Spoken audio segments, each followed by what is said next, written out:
తొలగించే విభూతి ధారణ చేసే శివ శరణులకు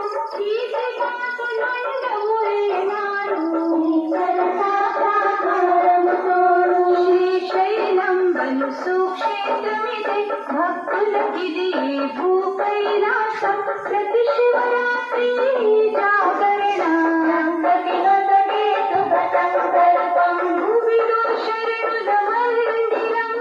శివలింగాచలం సుఖ సంపదల నిరంతరం సర్వోత్తమనామం శ్రీరాముని రావణ సంహారం బ్రహ్మహత్యమది ఎంతో పాపం శివలింగ